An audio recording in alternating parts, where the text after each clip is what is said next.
right, you guys. Hi, I'm here with Dave Hanrahan. Did I say that right? Hanrahan.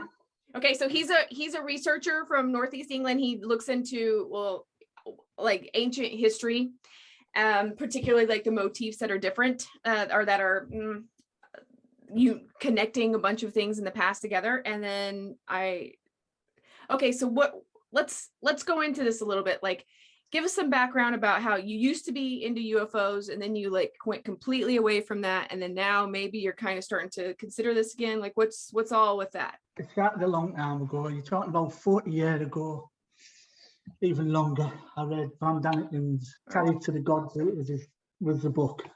I was about 17 when I read it. It actually wasn't in the it was in the story part where all the kids' books were. That's where they put it. The non-fiction they'd put it in. So I used to go to the library nearly every day, and I'd be looking through the book. And it was interesting. Van Daniken come from the point of view where he was just asking a question at that time. He wasn't saying there was aliens. There wasn't life on other planets or life had come here. He was just asking the question that whether there was a longer history, a longer time back in the history that we might have been visited by somebody and they might have had an influence on us in some way, shape or form. So at 17, you're looking into that and you're interested in this type of thing, and you taught the same things at school. You taught the usual history we were taught. I'm from a Roman Catholic school, so we taught the Moses, Roman Empire, and then the Tudors, Henry VIII. And when you look back on it, you start to see, well, that's the absolution of the church. It's the beginning of the church, Moses. The Romans was the persecution of the church. And when you get into the Tudor times, it's basically the Reformation of the church again. So you start to think, well, what are they trying to teach us here? Are they trying to teach us a religious history, or they're trying to teach us history? And they weren't. They wanted us, even today, the historians only go back 7,000 years, you know that. Oh, yeah. They turn around and they say, we started reading and writing in 3-4 different locations without any contact between everybody. And you're thinking, well, how does that happen? And they're building pyramids and they're building structures basically out of nothing, out of big, giant megalithic blocks. And there's no before, there's just then. And they start building these structures all around the world, all independently of each other. So they tell us. So you move on and you look at Stitchin's work, and he's talking about the Anunnaki and the 7th planet, and you think, oh, that's great, your UFOs, and you've got your 7th planet, and you've got your people coming from it. So you as you get older, you start seeing there's a hell of a lot more in history than we've ever been taught, ever been known about. We still today, even as old as how many of us, there must be about 100 of us that are on there now, all talking about ancient history, and we're all putting on different sites and saying, well, why weren't we talking about this? Why wasn't this said? Why weren't we given this information? And that's, see, they like to say that we're trying to say they're suppressing history. They're not. They've just got a timeline, and they want to fit everything into that timeline that makes sense to what they want to believe and what their timeline is. I mean, Phil at the Ancient Architects, we're looking into, we're back 40,000 years, 100,000 years, 200,000 years, and you're seeing the same thing all the time. A more slower progression than what we think, the 7,000 years. Yeah. And then you get, I mean, even that they just found by Göbekli Tepe, the one that's like 1,000 years older that they just like talked about this week, you know, you're going like, okay. And then you have the footprints that were found in New Mexico and White Sands, New Mexico, that were 23,000 years old, which they supposedly thought that the Native Americans came over on the land bridge like 10,000 years ago. So, you know, it just keeps on getting older and older and older. And older. We keep saying this, but they still want to stick to their 7,000 year timeline. Before that, there was nothing. There wasn't of any interest. They were just hunter-gatherers all walking around, killing stuff, killing everything, destroying the world completely. They just come out of Africa and destroyed everything. And it wasn't like that. We know it wasn't like that. And there's still, to this day, they still push that narrative. There's 7,000 years. Until then, we got writing, mathematics, astronomy. Well, like I say, my main thing is the astronomy, the ancient astronomy. And we've got caves in Europe that go back 40,000 years, and they were painting star maps on the wall then. I mean, the star map you've got behind you looks like Taurus the bull. Yeah. So tell me about you. So you're very interested in the archaeoastronomy aspect of all this. So how did you get into that, and what about that like really pulls you in? Because I think that's awesome too. But well, basically, it's the fate of all the ancient civilizations. It's the first thing they did. They looked at the night sky and they put it down. They put it in caves. They put it on rocks. They put it everywhere. They put it totally everywhere. And so they were seeing something in the night sky that we aren't seeing today. And obviously, we've got light pollution and stuff like that. But there was something else. They were seeing something else out there that was fascinating them. And you can look at, there's a 12,000 year cycle, there's a 24,000 year cycle, there's a 3,000 year cycle. And incidentally, at these times, there was a major comet that always impacted the planet. At these times that you see the most interest in looking at the night sky. So, of course, you've got, if you're looking into ancient history, you've got to turn around and say to yourself, well, they weren't just looking at the night sky to see when to plant the seeds, or just because it was pretty, yeah, like they use it as a calendar.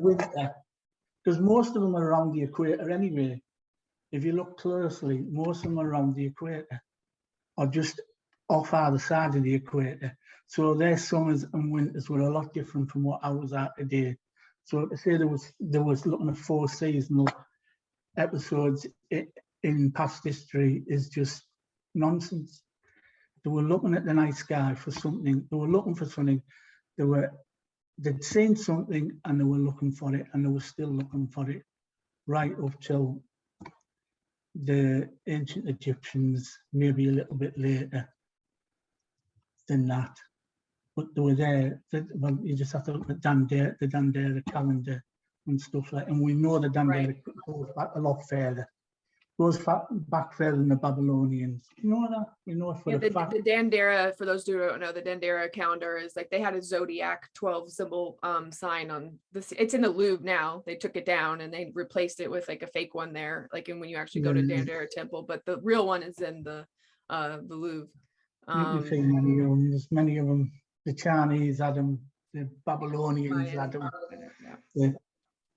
It's all over the place. You know, and I think the argument is kind of, well, how do you know what constellations they were looking at are the same, the ones that we consider now? You know, that was like, you know, they had different astronomy, because you can make designs out of any points, right? So how do we know that a lot of these animal motifs were actually constellations or not, or, you know, like, which is the theory?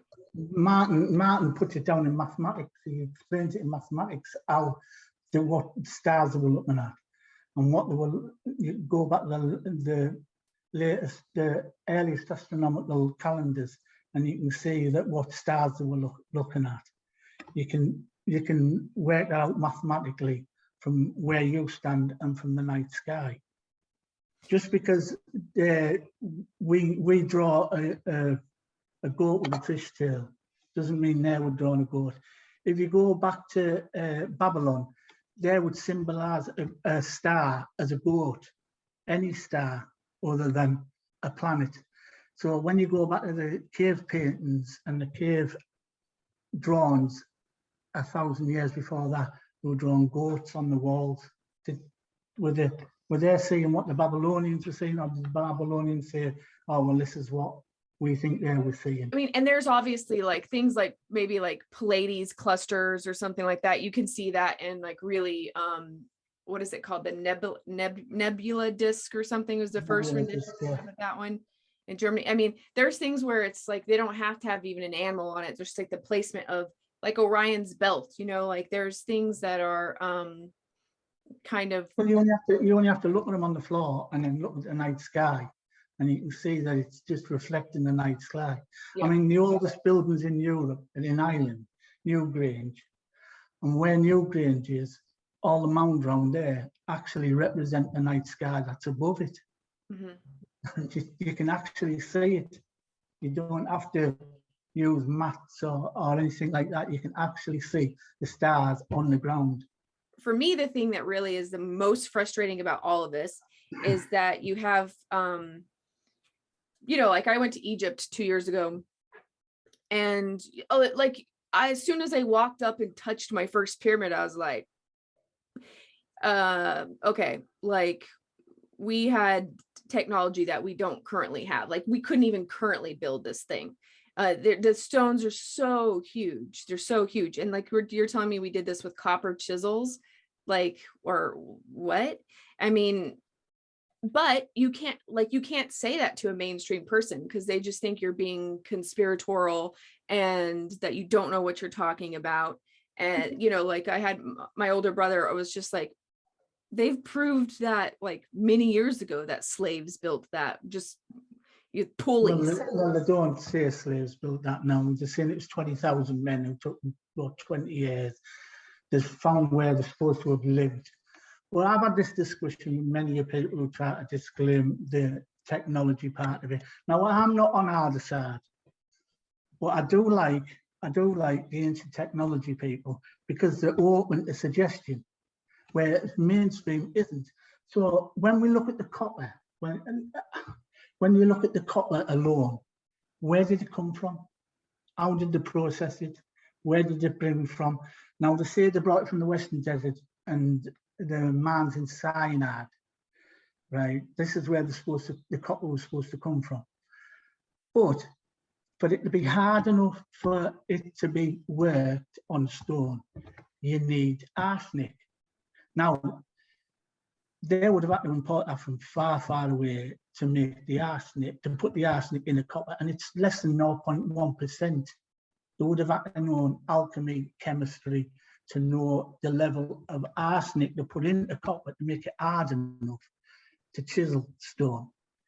Now, when you look at the ancient Egyptians, they used the copper that they're saying they used. Yeah, but we don't even have any evidence of of what the ones that we do have aren't like. Even the things we do are powdered copper, and they used it for medication, and they used it for makeup. That's why you see with the green eyes all the time, the blue eyes.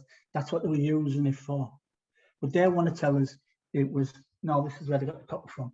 Well, the only copper they've ever found from the 3rd and 4th dynasty is actually meteoritic copper laying on the floor in the desert, which is too soft. And that's only because it was used for jewelry, brooches, stuff like that. So they couldn't use that. It was way too soft. And I've had this discussion with many supposed intelligent person. Now, if you go to South America and the Maya, they did used to put arsenic in the copper to use as chisels. But if you look into it, the research, the kings were poisoned. They had arsenic poisoning because there was that much arsenic being put in the water that they were using to produce the copper to make it hard enough to work. So you go back to Egypt and you say, well, where is the arsenic poisoning? Why isn't it showing up? Now, I've been an engineer most of my life. I worked for large engineering companies. And the biggest thing that ever happens to engineers is they lose fingers, toes, hands, because they're using such big Machinery. Yeah. Yeah. They're using such large amounts of weight. So I asked them again, well, where's the graves? Where's the graves of the people with one arms, one legs, one foot, one arm, no fingers missing? And they don't, and they say, well, we can't find them. They had 20,000 people working 20 years around the clock. moving, what was it, one stone every five minutes into place. You just do the maths, and the maths just doesn't add up. There's no furnaces, there's no wood, there's no scorching on the floor where the furnaces should be, where the wood would have been burned to produce the copper, to produce the metals. It just, the maths doesn't add up. And you try and tell them scientifically, well, no. And then they say to you, well, scientifically we know, and you're like, well, how do you? Well, we read these books, and then books are faked. I have a little joke with Phil about the Roman Empire. I try to discredit the Roman Empire because it's just an ongoing joke, because everything's Roman. In Europe, everything's Roman. And anything less than 1,000 years old, anything is Roman. It's Roman. Oh yeah, it's Roman, and that's all they do. And they just no evidence at all, no proof, no evidence, nothing. It's just Roman. Because it said in the book that was written 1,000 years after the Roman Empire fell, and it was written by some priests who knew nothing about ancient times. They were just given manuscripts, small bits of manuscripts, and they made the rest of it up themselves. And that's what they're relying on. Is that scientific? No. They rely on books that were written 1,000 years after the event, and also that were 90% of it is fake, is just made up, because you only have 10% of it. So well, yeah, I mean, and that's the Bible too. I mean, like the earliest book of that was written like well after Jesus supposedly died, and like I think the book of John was supposedly written like 80 years after he died. That's the closest primary source that you have. We're going to upset a few people. Yeah, I know. I guess I couldn't talk about that one. Yeah. Okay, but we're going to upset a few people, especially the. But I mean, like, it is interesting though, because I mean, people don't really realize that they didn't really start when Constantinople, in this Sinai will conquer or whatever. His mom was like an obscure cult at the time. She was a Christian, like a Gnostic kind of Christian, and so he changed the. He was the last emperor before he broke it up in the tetrarchs or whatever. We're talking about the Council of Nicaea here. The Council of Nicaea was set up by Constantine to rewrite the Bible, because the Catholic Church at that time were fighting, they were killing each other, murdering each other, because one believed that, if you've ever seen Life of Brian, where he holds up the shoe and he says, follow the shoe, follow the gauze, that's exactly what they were taking the mick at. The Roman Catholic Church at the time, one wanted to say Jesus Christ was born of God, and the other one wanted to say he was born of man, and they killed each other. So by this time, the new Roman Empire wanted to rebuild the old Roman Empire. So the only way you could do that is there was no lawyers, there was no one to say that you own this and own that. You had to put it into factual evidence that your family went back thousands of years. Yeah. So the agreement was, I'll sort the fight now is you rewrite the history of Rome, and we both come out of this well. Yeah, it's like a giant propaganda campaign, basically. Exactly.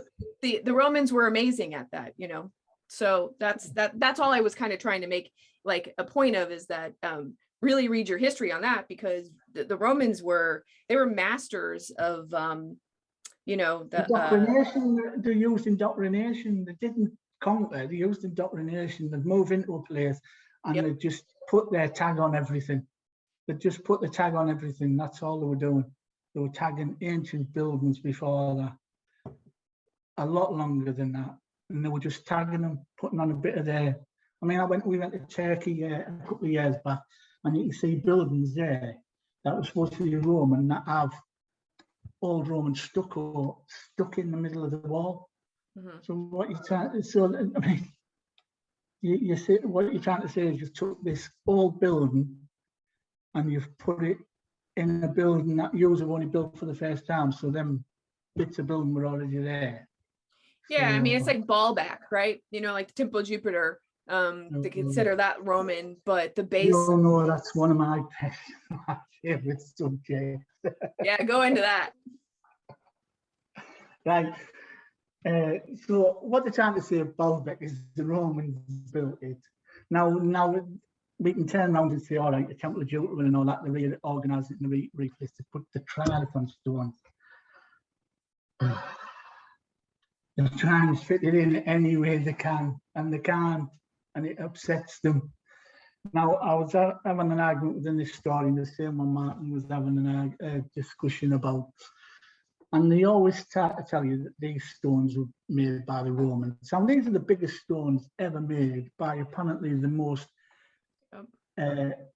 people who've written everything down and know this is their greatest monument ever, and nowhere, can't be found nowhere. So he's decided that it belonged to the Romans because they dug a small hole in the middle of the temple, no bigger than that. And when they got to the bottom of it, they found some Roman pottery. So that must mean that the Romans were there before the stones were there. So the Romans must have put it on. That's their argument. That's what they say. But there's a temple above the valley, and that was built by the what you call them, the trade. It was built about built between 500 and 1,000 years before the Baalbek, the Temple of Jupiter, was put on top of it, and it's been raised to the ground and it's knocked down to the ground. And now the Romans issued a coin with this temple on, symbolizing this temple, and they also put offerings in the temple. Now, when it rains in the rainy months, it washes everything down to the bottom of the valley. And where do you think it goes? All the broken pottery and all the bits, all the Roman bits. Mm-hmm. Where do you think it goes? It gets washed underneath the temple. So that's what all the digging up is offerings that were made. Yeah, well, I mean, it's also one of those things where, you know, if they find a fire, they're like, oh, carbon, that's great. Like we can date things, you know, like, and you're going, well, like, what if there was an existing building here for 3,000 years and somebody came along and had a fire here? And then that's what there's no way to tell that is the origin of this structure. Yeah, you know, until we figure out how to date stone, we don't know. We have to look at radiocarbon dating anyway. They don't use it anymore. It's dysfunctional. Yeah. There's such a I think it's about 100 to 500 years disparity between the dating as the further you go back. And the moment you go back 20,000 years, I think they're using bioluminescence and see, that's what we need to do with Baalbek. We need to turn the bottom of the stone over and measure the bioluminescence, and then we can tell how long ago the sun shined on it last. That's what we need to do, and then we'll have a date. I mean, they even try to tell you that's a good idea. They never lifted it up and they never moved it. They rolled it across the floor because it's above the temple, but it isn't. You can go to Google Earth and you can see that the quarry is a bowl. And you can actually see, look at a photo of the trilithons, and you can see the temples on top. So, I mean, why are you making this disparity, this one little point that doesn't make sense that you're still using? They went to the top. They went to the top of the quarry, measured the top of the quarry, and that's where they get it from. They never went down the bottom. And then don't forget, there's another bigger stone underneath that. Right. That hasn't been excavated yet. So we need to get that up. We need to date that. We need to turn that around. Is that the stone you're talking about that they say was like they didn't finish quarrying? The pregnant mother, pregnant woman. Yeah. Pregnant woman stone, like the biggest stone. Yeah, it's supposed to be even bigger than that one. I mean, the Romans didn't even cut it up.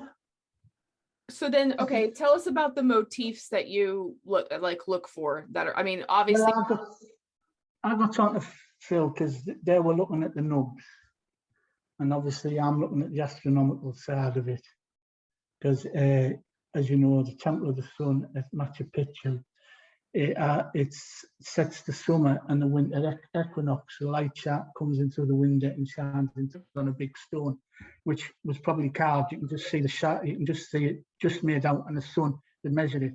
Now,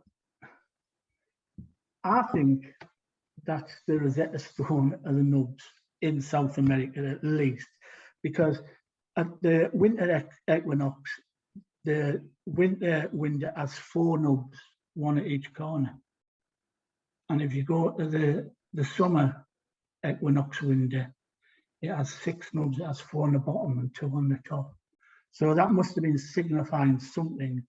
So you think they were like almost like a calendar markings? Yeah, there's some kind of, I've talked about shadow play, I think at certain times of the year, with the way the shadows are cast on them and they go across the wall. It's probably some historical marker that is marked out by shadows. As it was said that it was covered in gold, the walls were covered in gold and the nubs were silver, or was it the other way around, silver? The walls were silver and the nubs were covered in gold. And you can see a lot of the other walls at certain times of the year. You can see the shadows being cast by the nubs, pointing at certain equinoxes and certain dates. So they must have been important to the people in South America at that time. One seeing pre-Paracas as they don't have the same. That would be interesting too. I mean, like, because I know some of them they could be like like a lot of them are found on the bases of buildings, so they could be like water markings. Yeah, so yeah, we were talking about that. Well, I was talking about the polished amphitheaters and the ones on the bottom. Well, if you go to the original amphitheaters, there was no stage. It was just somewhere where the people would go and sit. The local people, town people would come and talk. And then when they put the stones over them, you can see the nubs at the bottom. And I've got a feeling that there was a sphinx, like a tower in the middle. And that would have, at certain equinoxes, pointed at the certain nubs and give you certain dates. We were discussing that, if that was a possibility.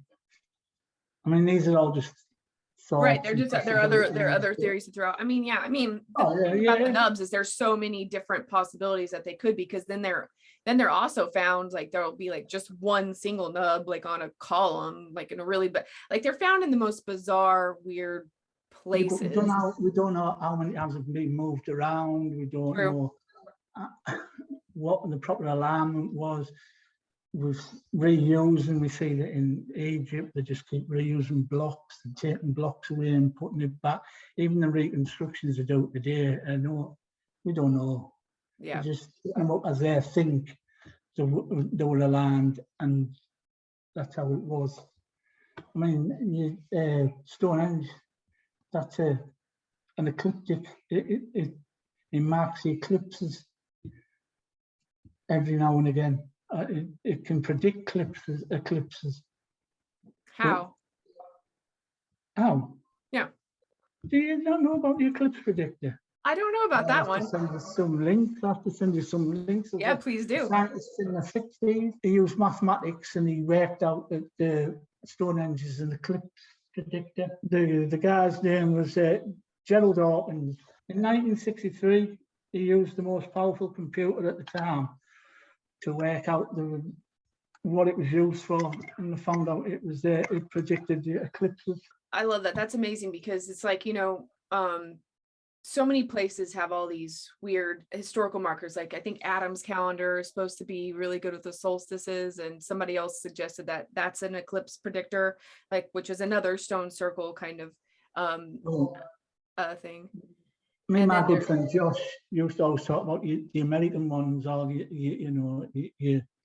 it the Great Stone Circle in Newark, and all the earthworks, and there's people that have been out there, and I think it's the Great Circle. They found out it was you can measure it in meters, which wasn't invented till about 1886. But it's accurate to about 100. I think we were talking. I think it was 164 because we were surprised it wasn't 165 because of the year. But the worked out it's like 134 meters. It measures that, which is almost a year, but in meters, but which wasn't invented till the late 1800s. So you can measure it. And this is wait, which site is this one? Great Circle at Newark. We went there to Thornbough Enge a couple of years back. Have you ever seen Thornbough Enge? No. Thornbough Enge is about three times as large as Stonehenge, but there's three of them, almost aligned the same as Orion's belt. Oh, wow. Thousands of years old. Where is this? Just not far from me in North Yorkshire, in a place called Thornbough. Not many people go there, but it's one of the largest monuments in England. Are they still buried or are they exposed? No, the walls go up to about 3 meters in some places, and I reckon it was up to 7 meters high, all three of them. And there's a causeway that's about 1.5 miles long that goes through, and there's just massive circles in the middle of the countryside, nowhere, and they're just enormous. 3 to 4, each one's 3 or 4 times the size of Stonehenge. And we went down there and there was hardly anyone there. We had to ask the little old fella in the village where it was. And we had the whole place to ourselves. So has it never been dug up? I think they've excavated it at times and all that, but it's one of them other things they just put Neolithic and that's it, they move on, you know what I mean? Yep. They don't really do any good, brilliant research. There's a few people who've done papers on it, again, it's astronomically aligned because it looks like Orion's belt and it's set to the summer solstice and the winter solstice. They actually have in the summer solstice, they actually have people that a belting, they call it. They have like they dress up in medieval gear and they all dance in the circle. You know, them touchy-feely lot. Well, I always wonder if you find something like Orion's belt, like the pyramids of Giza, right? Like, if you just take it to proportion and scale, and then like, you know, with you almost like trace paper or like whatever, you could figure out like where the other points would be, because Orion's belt is very signature, but then so are the other 4 stars that make up his head and his feet and his, you know, whatever. Like you would think those would be there too. They're not even a fixed point. They're not a fixed point. They're actually moving away from each other. And so what if we date it by that? What if we turn around and say, well, when was Orion's belt in that correlation? Oh yeah, that's a good point. That's true. And we haven't been observing it long enough to know how. Sometimes it's hard to get people to see in 3-dimensional because they're actually thousands of light years away from each other, further back. Mm-hmm. They're not in a straight line, they're actually further back. It's the same with the four stars on the corner. They're all at different places and they're different light years away from us. Right, like Betelgeuse was going through an extreme explosion or something like a couple years ago where it was super red. Do you remember that, or was I making that up? I think that was. No, you got that quite right. They predicted it was going to explode in the next 20 years. Yeah. But they reckon it was a cloud dust that went in front because it started to dim. So usually them red giants, before they die, they go dim. They basically suck their energy in and then they'll explode. Now the time to say it was a gaseous cloud that was passing behind it. So we're going to go on to planet 7. Now we're going to go on to planet 9 and planet 7. Which one do you want to go on to? That's what I want to go on to. Okay, so okay, so you so Well, that Stitching- brings us to Sitchin. You liked Stitching Sitchin wrote- about that. Stitching Nubaru. wrote 12th planet about the Enoch died. It's supposed to have written in the text that there's this planet that comes around every 3,000 years, and if these people that come with it, come Didn't here, he man, go. get that from the cuneiform text? Well, not now, because he took them all away. He hid them, and he was the only one allowed to interpret them because he was the expert at the time, and that's what he said. The text said. He said that's what the text said. I think after his demise, I think somebody got hold of him and reread them and they rewritten them. So you read Stitching. I think that was about the same time, and you start looking at Planet Nine and you start thinking the same thing about aliens and stuff like that. But it's back in the fore now. They're actually starting to say that it could be out there now. Once Pluto's been demoted to a exoplanet, there's a mass out there. There's something out there that's pulling on the 3 biggest gas giants outside, and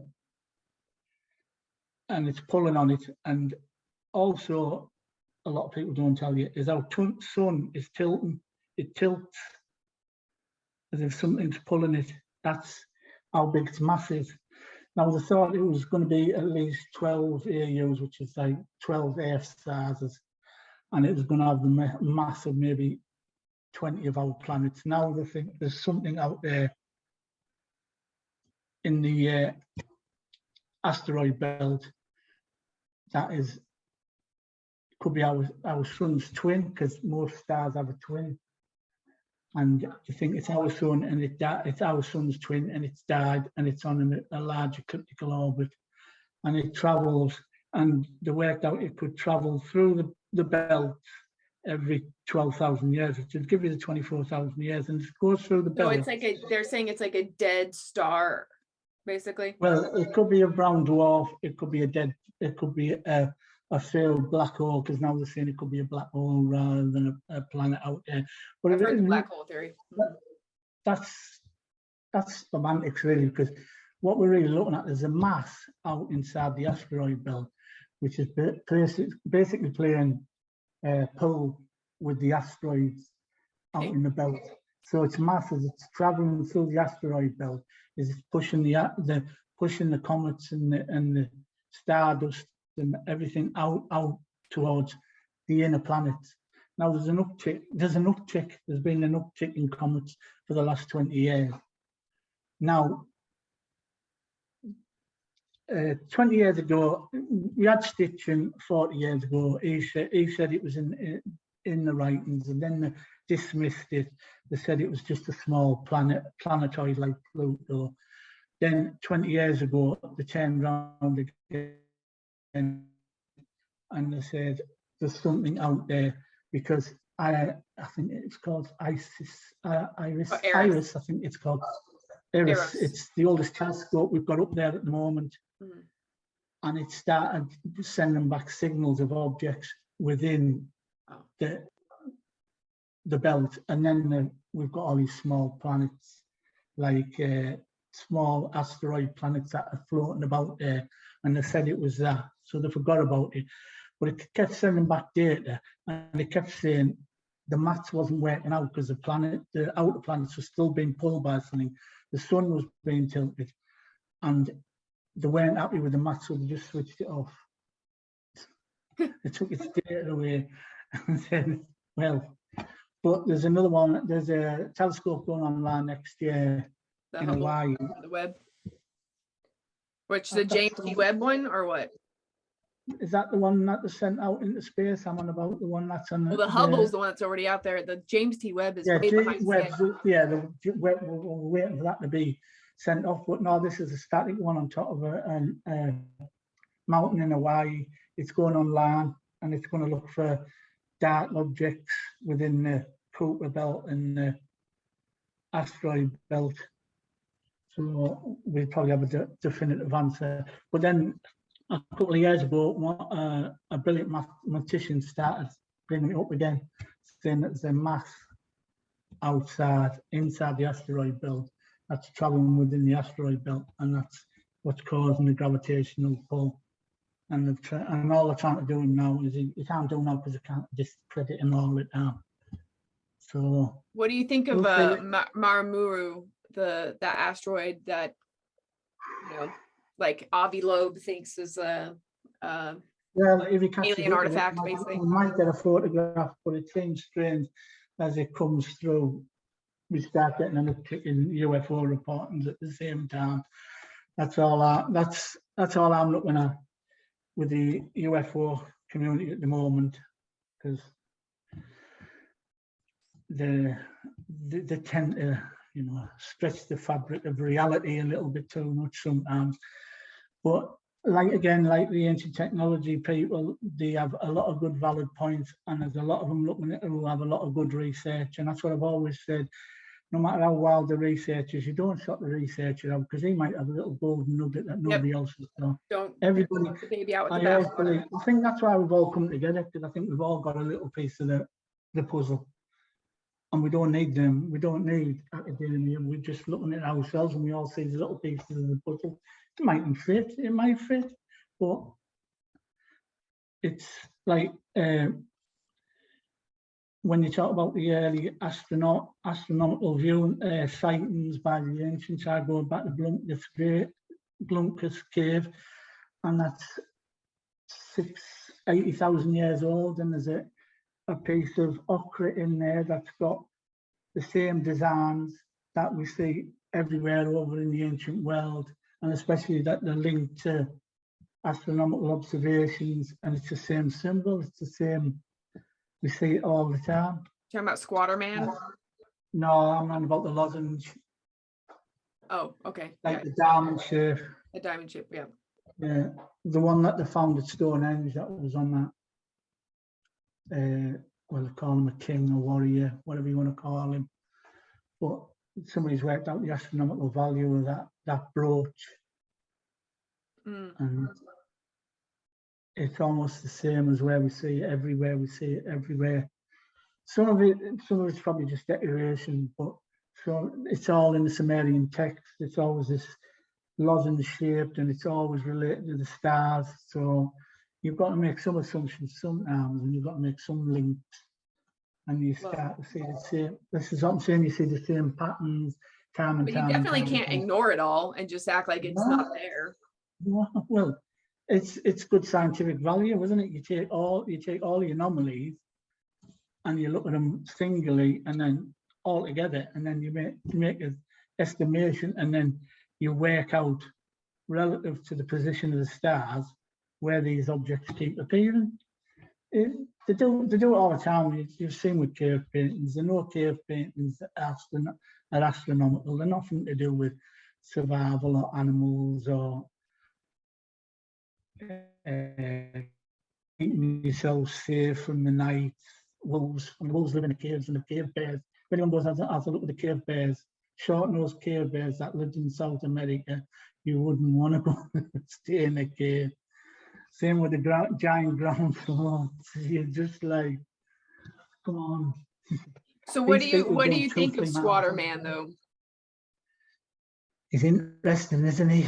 He's everywhere again. He's everywhere. I saw one today in I think someone said it was from Saudi Arabia, and I was like, you've been to Hawaii, haven't you?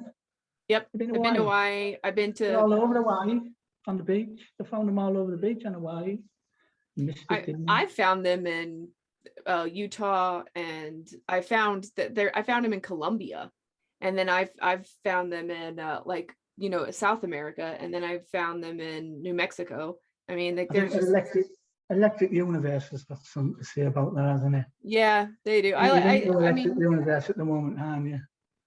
Well, I mean, I think that there might be something to that, because it does kind of look like the charge of plasma when you I mean, I don't know if that's what they were depicting or not, but it is weird that same little dude is found like that all over the world. It's very weird.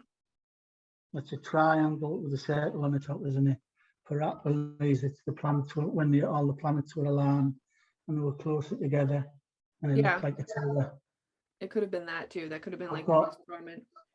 It was Carl Jung has a story about it, and he used to look after psychiatrists in the 40s, and he was a psychiatrist in the 40s and 50s, and he used to look after paranoid schizophrenics. And he was working in New York, and he'd went in, and there was a man looking out the window, and he went over, and the man said to him, "Can you see it?" And he said, "No." He said, "What are you on about?" He said, "There's a pillar of light that's come from the sun." And he said, "If you look to the north, you can see the wind, and if you look to the west, you can see the wind." And he just fobbed it off. He said, "It's just the ravings of a madman." Well, 20 years later, Jung got a letter from an Egyptologist who just found some papers in one of the tombs, and in the paper it said, "A pillar of light, and the wind is blown from the east and the west." Mm. Well, I have a theory about like schizophrenia. I think that it's like, I just think that, our visual light spectrum is as thin as a soap bubble, Yeah. basically. Like, I just think that these people are be able to either see more than we can see or hear other things that we can They're hear. just more sensitive to certain things, aren't they? They're just more sensitive to Yeah, energies and things things that are around. There's something connected with them. They're connected to something else anyway. It's Yeah. interesting. It's really weird, but I mean, I've never really worked with a schizophrenic. I don't really know that much about them, like on an individual basis or anything, but I just think that, I think they could be misdiagnosed mediums. It'd be interesting to see if it's the same story as ayahuasca, where they see the same person right at the end of the journey. Mm-hmm. Yeah, like even I was doing ayahuasca in the Amazon, and there was a time where I didn't. Did you see the little dude? I didn't. You know what? Like with mushrooms, I've seen more stuff but with ayahuasca, I saw like the trees. There was one tree that had a giant face on it, and like I got to see what ayahuasca was very gentle for me. It was like I got to see the gridding system. Like there was golden threads that connect everything. Like, and like when it's on a human, they're really, really, but then even the space between me and this object or you or whatever, like you could see these little golden threads everywhere, and I could kind of pull on them, and I saw how all like the sky was poured. I don't know. It was very energy thing for me. The first time you've seen the Matrix. Yes. Took the glasses off, and you can see all people in red, and all the dots joining them, binary numbers. But what I did think was interesting is that like three people were like, oh, there were four. Like one girl was like, there was these 4 light balls behind you, and another lady was like, yeah, there were these 4 blue guys standing behind you, and then the other guy was like, yeah, there was these big pillars of light behind you. Like, so they didn't see the exact same thing, but they all distinctively saw 4 kinds of lights behind me, and they all told me independently afterwards. So it was very bizarre to me, because I'm kind of going like, how is it that we're all seeing, or that multiple people are seeing the same things? And that's not, I mean, I know a lot of people who have done stuff like where I talked to this one guy who he was with a film crew down in Peru, and they did ayahuasca, and he said that 2 of the other people on his, like there was this, he didn't have that big of a journey himself, but he said he did see like this giant praying mantis that walked over to. I've heard about him turning up. Huh? I've heard about him turning up the praying mantis. Yeah. Oh yeah, the mantis being things. Well, so like this big giant praying mantis walked over to his friend who was one of his coworkers who was also in a journey. And afterwards, before he had even said anything about what he saw, she was like, oh yeah, I had a conversation with Mother Earth, and she was this giant praying mantis being. And he was like, I saw her talking to you. Like, so that's just kind of, how do you make that up? I just always wondered, the little man at the end is the squatter man. Yeah. Yeah, it could It'd be interesting, wouldn't it? If he was. Yeah, it could just be like a universal. Yeah, I don't know. It's crazy. Yeah, Okay, so besides all that stuff, like what's your new working thought process going on here? Like with some of, we've had kind of a soft disclosure from the government. So what do you think about that? Well, that's been a bit of a curveball because I still believe that we go back a hell of a long time. I think Right.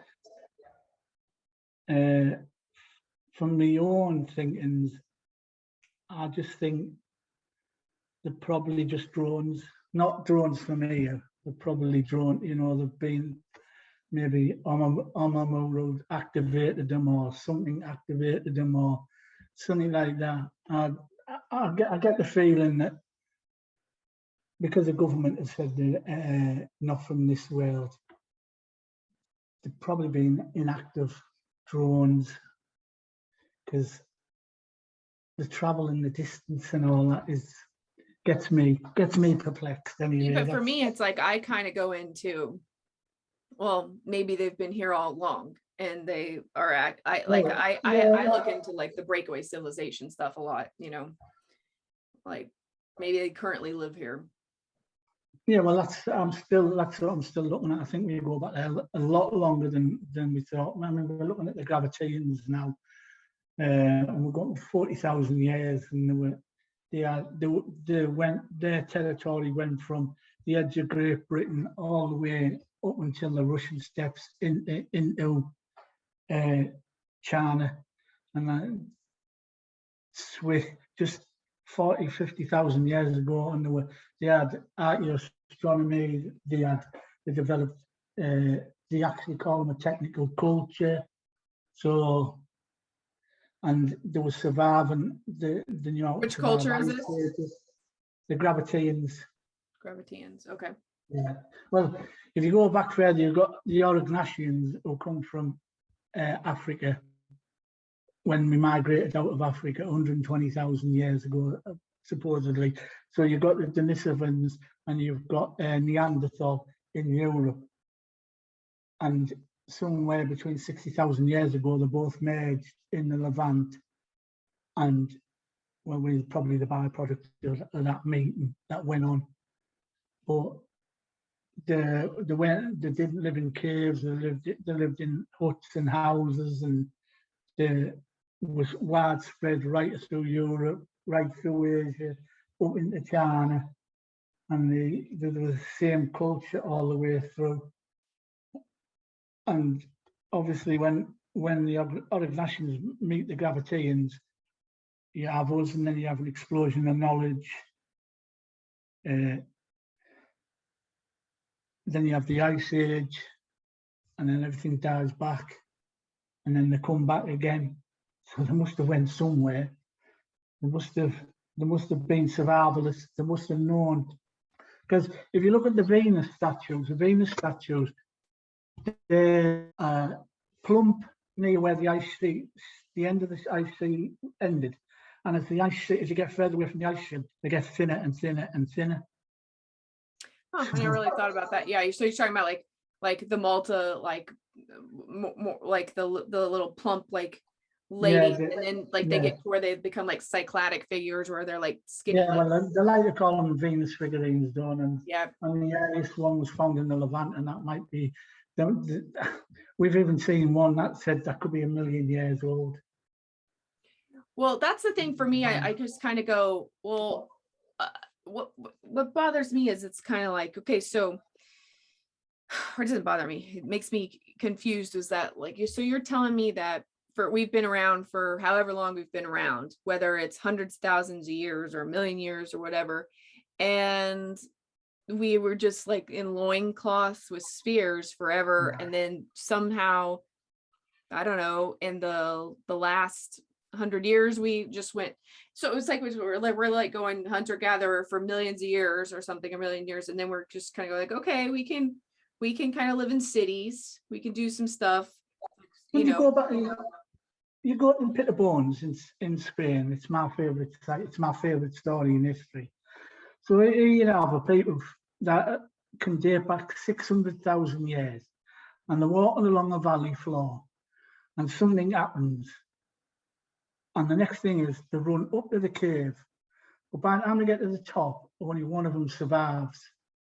So whatever happens, whether it's a flood or a gas leak, a natural gas leak or something, he goes down to the bottom of the valley, he picks up every one of them up individually, takes them to the cave, puts them in the cave, places them basically the oldest, and then the children and the women on the top. This one person, we know this because he's actually, his skeleton's found at the top of the cave, and he was sat there. And then after he does that, there's a stone called the Excalibur Stone. The historians like to call it the Excalibur Stone. I put it out, I say the Excalibur Stone, everyone thinks the Excalibur story. Right. Well, this stone is arrowhead, call it what you like. He puts that on top of them.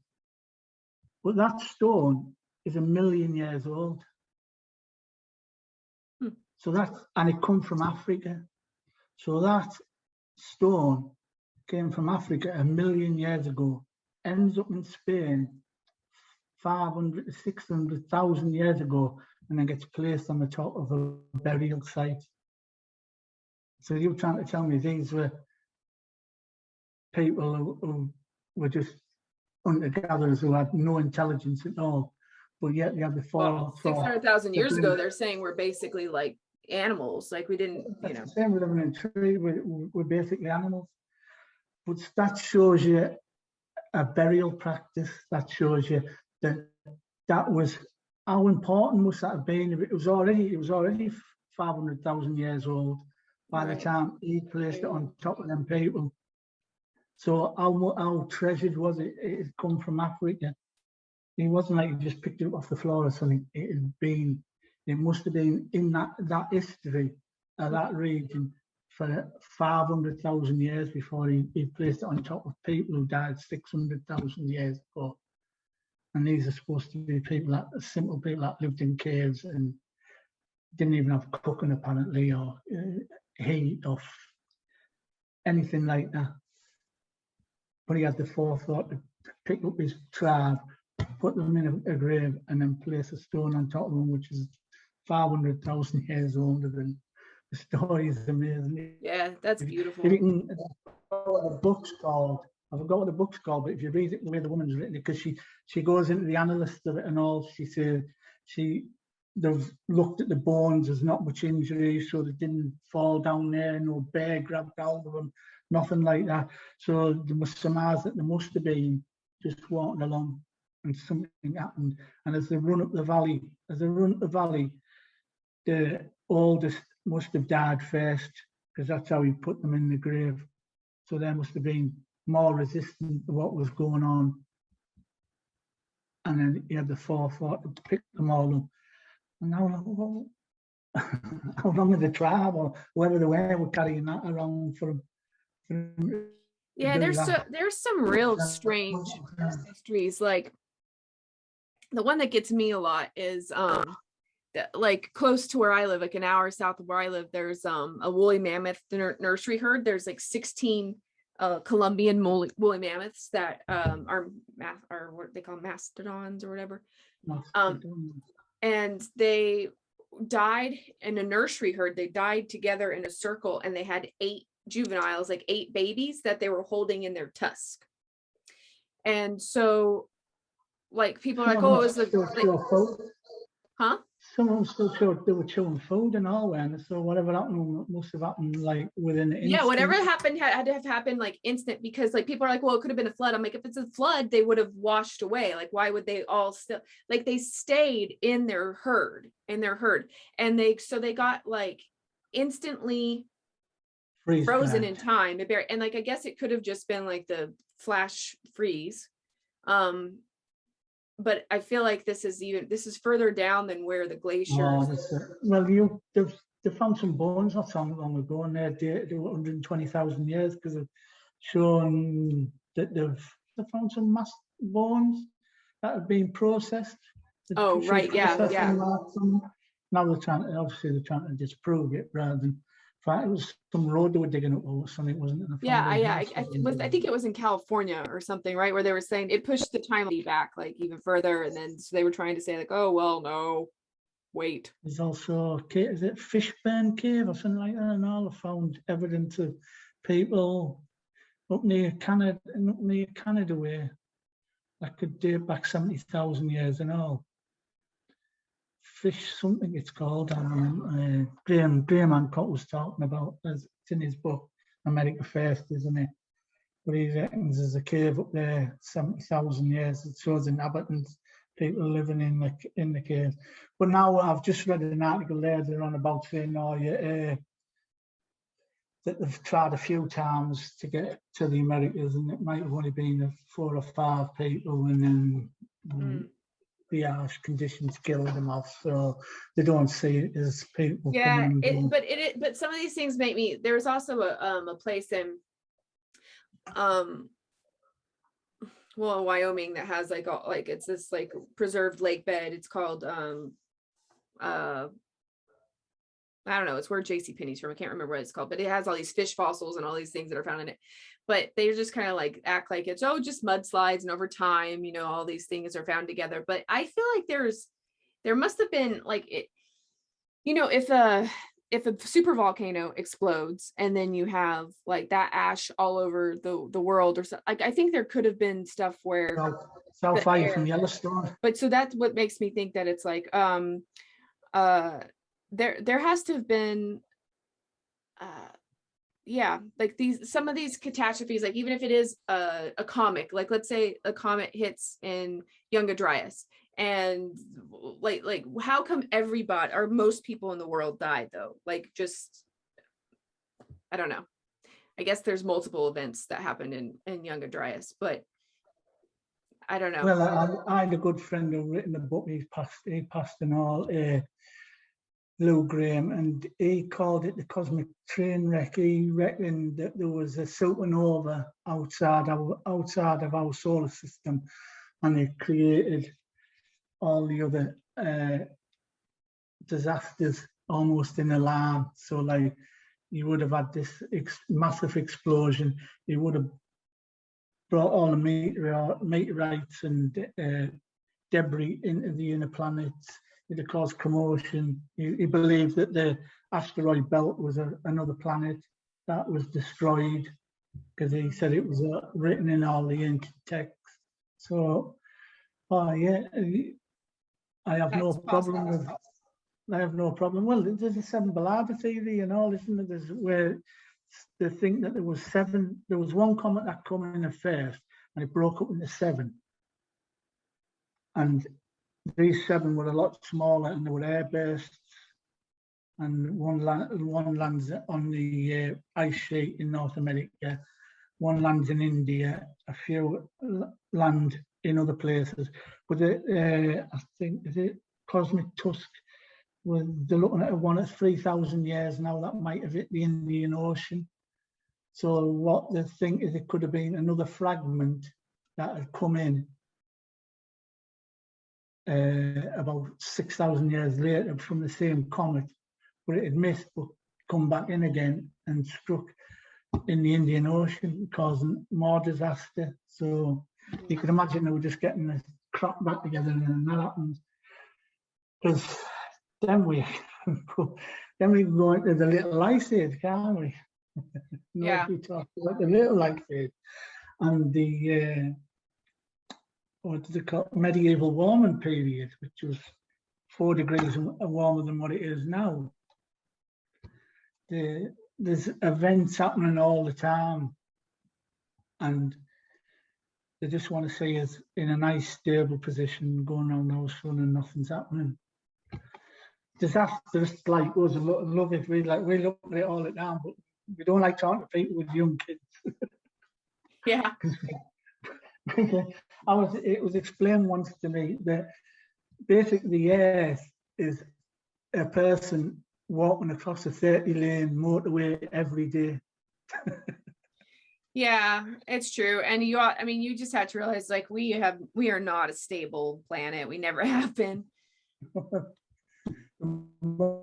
moon you just have to look at the moon to see that, don't you? You just have to see the impacts that coming.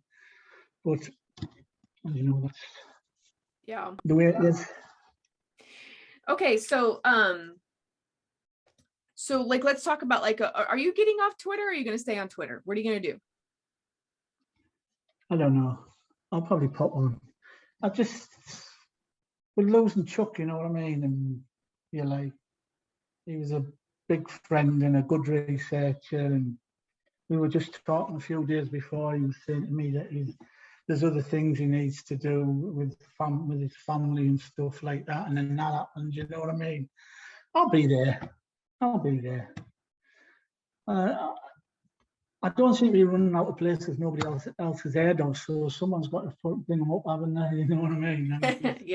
Yeah, Twitter is definitely a very good resource for people. One of the nicest comments I got yesterday was somebody who turned down and said, "I'm glad I found you because you keep finding places I've never heard of before." And I said, "Well, if I can keep doing that, I'll keep doing it." I mean, like I got into like the nub stuff or whatever from Twitter like about a year ago, like and all the different markers and stuff that they were things I had already observed and noticed in my travels, but I had a lot of questions and things about them, but I didn't know that other people were obsessed with them, you know. I'm not obsessed. We're just interested. Well, I don't know. I think like I'm becoming obsessive. I think I can watch telly 10 hours a day if you want me to, but no, I'd rather be no, it's a way more noble mystery. Well, as long as you keep the mystery going, that's what I like. I'm not really bothered about the answers. It's the mystery I like, and the at people. This point, I don't know if we can find an end to it. It's just I just want other people to recognize, hey, there's something going on. If we find the answer to it, we'll find another mystery behind it. Yeah, that's true. That's the way we are. That's the way we're built. We're just there to question all the time. That's all it is. We just question everything. I think we were the kids in the middle of the class. The ones at the back were being naughty, and the ones in the front were being clever. And we were in the middle going, what? What's that? No, I'm not having that, Ray. I don't believe that. Oh yeah, I've always been more in a 20 question. I'm like, wait, what? What about this? What about this? What this? Okay, so yeah, if people want to find you, you're on Twitter, and your Twitter handle is Uchronia Utopia. Uchronia Utopia. I'm gonna write that up here like that. It's a play on words. No, everybody goes Uchronia Utopia, and then they look as if they know what I'm on about. And like, I don't think anyone dares ask me yet. Yeah, what is it? So, Uchronia is an undefined term in history. It's a part of history that can be rewritten any way you want it to be. And Utopia, all everyone thinks it's a beautiful place. Actually, it just means a far off place or a place not defined yet. So it's a play on words for another place, another town. I love it. I do. I like it a lot. That's all it is. So I remember, oh yeah, and then when you see them thinking, it just means another place, another town. That's all it means. Okay, so you're not too far from Doggerland. No, I'm about 5 miles as the crow flies. And about 2 years ago, we had a storm. All the sand was washed away, and I found a forest, a prehistoric forest on the beach. So I've been down. I've got some brilliant photos I could send you. So we went down to have a look, and I've taken. But also, we have a round fort just on the cliffs that overlook where the beach is washed up. And that's about 4,000 years old. And beyond that, they found a site that's 10,000 years old beyond that also. Of like what? Of like circles or ruins or what? Well, there's a water feature, and they're saying it's a circle. I read somewhere they're saying it's a circle, but we don't come from a very wealthy place, so they haven't really got that much money they excavated it about 3 years ago. I went up there, but they haven't geomarked it, so I can't get the precise. I think they reburied it because we have a lot of trouble up there. But the round fort is 4,000 years old, and in the middle of it, do you know James Captain Cook? Mm-hmm. Who just got went to Australia and all them places. Yeah, and Hawaii. Yeah. He's from round here, not far from where I live. And there's a big obelisk monument they put a big obelisk monument in the middle of it. That's interesting. Sorry. So there's a lot of symbology. How far are you from Hadrian's Wall? Not far at all. The closest it'll be about 40 miles away. We went as kids. The schools used to take us up there. There's a walk. We're about 40 miles away. But there's some circles, Northumberland, and they're really old. The foundry stones, like the Newgrange, the circles, the spirals, and all that. They've just found a load of them up there and all. So that's why I'm putting down Doggerland is Atlantis. There's no argument. I've got plenty. I buy that one too. Because it literally sunk 10,000 years ago. So that's crazy. And then I saw some documentary that was done by some Nordic, like for people from Norway. And they used some boat to scrape some of the land on there, and then they found like that spear, we find stuff all the time here. The fishermen find stuff like that all the time. Like I say, the beach, you're on the beach, and the forest is right there in front of you. I'll send you a couple of images now, actually. Okay, cool. Yeah, I want to put those in here. That would be awesome. And yeah, like some of the artifacts that they found from Doggerland are pretty sophisticated in my mind's eye.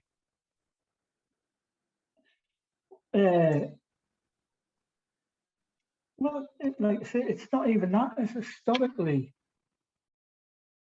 My belief is that Atlantis, the fable of Atlantis, the city, the glorified city, and goes on, is more based on coastal sea people, the people that lived on that coast before the last ice age, and then it was flooded, and it's all submerged underwater. They probably were using the coast to travel all around the world, and that's why we get all these cultures with the same ideas and religions and prophecies and all the same across the board. And the easiest way to travel, if you look at the sea, and it was another 70 meters from the shore where we are now, and you're like, all that coastline. That's where you would live. You'd live on the coastline. You live on the river. You live on the rivers. Yeah, that's where it is. That's where all the that's where we need to look, and that's where all the archaeology is on the continental shelves. Because America, you imagine everything.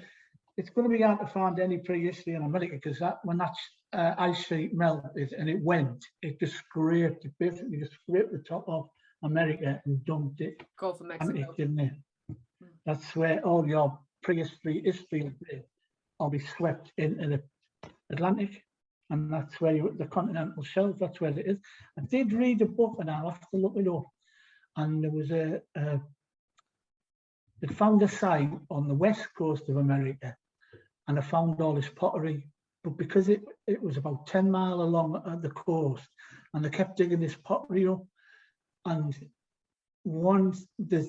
obviously they said it was the Native Americans that lived there. The pots were coming off the land, but there was one scientist, and she had determined that they'd been swept into the water, and over the time it had been washed back up again onto the coast. Then, because they said it was only a small distance, it's an anomaly, and they didn't take the research any further. And that must have been a good 30 years ago that she was looking at that.